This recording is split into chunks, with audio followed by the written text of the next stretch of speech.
महाराष्ट्रामध्ये वेगवेगळ्या भागामध्ये वेगवेगळ्या पद्धतीने वेगवेगळे सण साजरा केला जातो.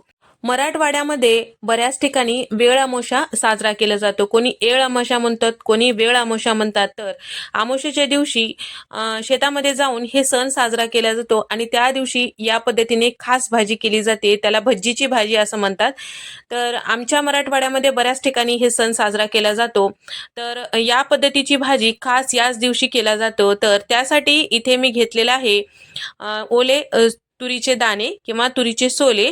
तर या ठिकाणी साधारण कपभर इतकं हे दाणे घेतलेले आहे किंवा वाटीचं प्रमाण घेऊ शकता. वाटीभर इतकं तुरीचे सोले आणि त्याचबरोबर वाटीभर इतकं इथे मी मटार घेतलेले आहेत आणि त्याचबरोबर वाटीभर इतकं इथे मी आवऱ्याच्या शेंगा त्याचे दाणे घेतलेले आहेत आणि सोबतच त्याचे वरचे जे साल असते आणि ते सुद्धा कट करून घेतलेलं आहे. मुठभर इतकं शेंगदाणे, अर्धी वाटी इतकं काकडीच्या फोडी आणि त्याचबरोबर वाटीभर इतकं इथे मी टमाट्याच्या फोडी आणि वाटीभर इतकं इथे मी भिजवलेले काबुली चना टाकलेला आहे आणि भरपूर अशी कोथिंबीर टाकलेला आहे आणि त्याचबरोबर 2 मूठ इतकं इथे मी मेथीची भाजी आणि 2 मध्यम आकाराचे वांगे त्याला फोडी चिरून घेतलेले होतं ते टाकलेलं आहे. एक मध्यम आकाराचा बटाटा साल काढून फोडी चिरून घेतले ते सुद्धा टाकून घेतलेलं आहे.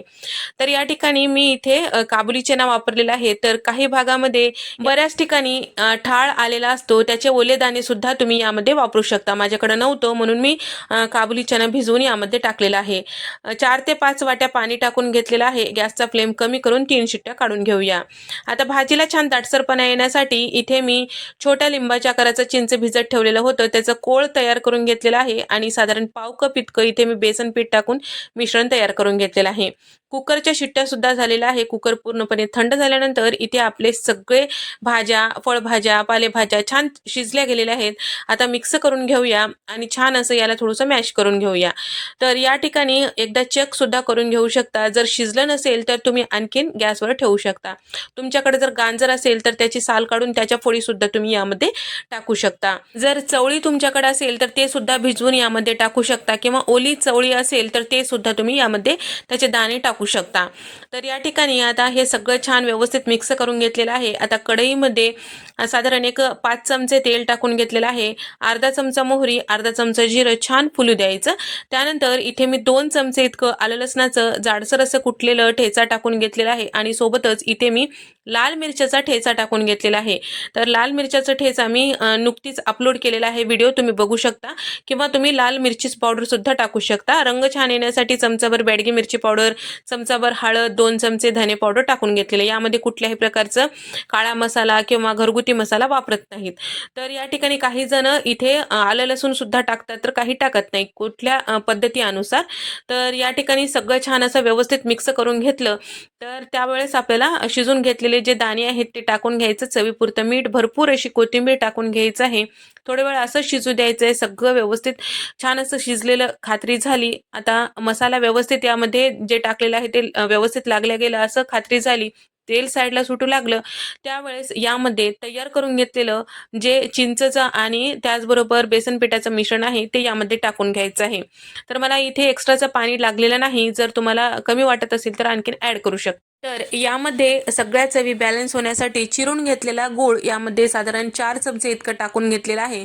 तर गुळाचा वापर तुमच्या आवडीनुसार कमी अधिक करू शकता. आणि त्याचबरोबर आता हे जे बेसन पिठाचं मिश्रण यामध्ये छान व्यवस्थित मिक्स झालं की गॅसचा फ्लेम कमी करायचा. कमी करून साधारण 2 ते 3 मिनिटासाठी छान असं हे शिजवून घ्यायचं सगळ्या चवी एकत्रित होईपर्यंत. तर या ठिकाणी एक 2-3 मिनिटं शिजवून घेतलं की इथे आपली भाजी तयार झालेली आहे. अशा पद्धतीची भाजी जेव्हा तुम्ही करताल तर तुम्हाला सुद्धा ही भाजी नक्कीच आवडेल. जिभेवरची चव विसरणार नाही अशा पद्धतीची ही भाजी आहे. तर या पद्धतीची भाजी केल्यानंतर ह्या भाजीसोबत भाकरी, चपाती केली जाते आणि त्याचबरोबर भातासोबत सुद्धा अप्रतिम अशी चव येते.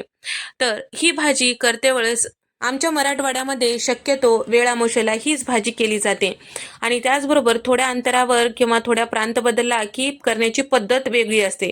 तर या ठिकाणी काही भाज्या कमी होतात, काही ॲड करतात. तर त्यांच्या आवडीनुसार, त्यांच्या आवडीनिवडीनुसार यामध्ये ॲड केला जातो किंवा काढून टाकला जातो. तर तुमच्याकडे कशी केली जाते किंवा तुम्ही ही भाजी खाल्ली का नाही नक्की कमेंट करून सांगा. तर वेळ अमावस्येचा सण मराठवाड्यामध्ये जसा केला जातो तसाच कर्नाटकमध्ये आणि आंध्रामध्ये सुद्धा केला जातो. व्हिडिओ आवडल्यास व्हिडिओला लाईक करा, शेअर करा आणि सबस्क्राईब करायला विसरू नका. नंतरच्या रेसिपीमध्ये भेट